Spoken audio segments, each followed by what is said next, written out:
Hem eleştirmenlerden hem de izleyicilerden çok iyi geri dönüşler alan Godzilla Minus One'ı ben de çok beğendim. Bu film hakkında hem filmi izlemiş hem de henüz izleme fırsatı olmamış olanlara bilinmesi gerekenleri toplayayım dedim. Hızlıca başlayalım.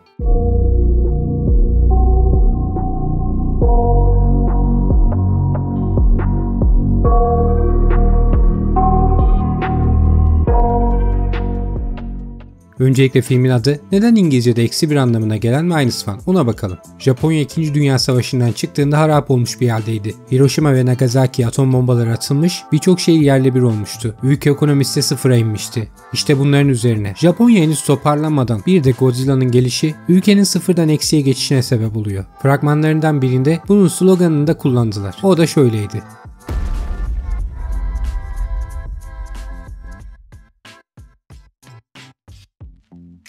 Toho'nun yeni Godzilla'sının Japonya için etkisi bu. Toho demişken filmi izlememiş olanlar için şunu aktarayım. Godzilla şu an dünyanın tartışmasız en ünlü birkaç canavarından biri. Kabul etmek gerekir ki bu ürünün büyük kısmı Legendary'nin tasarladığı Monsterverse evreninin Amerikan Godzilla'sına ait. Hatta Legendary Godzilla'nın ismi geçince yüzünde gülümseme oluşanlarınızı buradan görür gibiyim.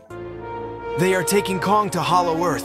Evet, Amerikan Godzilla cidden iyi bir iş başardı ve büyük bir hayran topluluğu oluşturdu. Benim de Monsterverse'ü ne kadar sevdiğimi çoğunuz zaten biliyorsunuz. Ama naçizane hissiyatını sorarsanız eğer, Godzilla Minus One'ın ruhu gerçek Godzilla'yı taşıyor. Legendary'ninki değil. Bunu da kısaca şöyle anlatmaya çalışayım. Monsterverse'de Godzilla bir kurtarıcı rolünü üstlendi ve bunu fazlasıyla benimsedi. O tam bir kahraman, halk kahramanı. Ancak orijinal Godzilla için durum farklı. O genelde nükleer olayların intikamını almak için insanlara saldıran, bazen kötü adam, bazen de anti kahraman. O nedenle Minus One bence gerçek Godzilla ruhunu taşıyor ve filmi Monsterverse kafasından çıkıp öyle izlemek gerekiyor. İki taraf karıştırılmamalı ve karşılaştırılmamalı. Ayrıca Godzilla Minus One konu bakımından Godzilla'nın ortaya çıkış filmi olan Godzilla 1954'e de çok benziyor. Bununla da orijinalliği yürüttüğünü söyleyebilirim. Hatta o filmdeki boyuyla bu filmdeki boyu da aynı. Yaklaşık 50 metre. Onda da aslını korumuş durumda. Monsterverse olan boyu kıyaslamasını çizelgede ufaktan göstermeye çalışayım.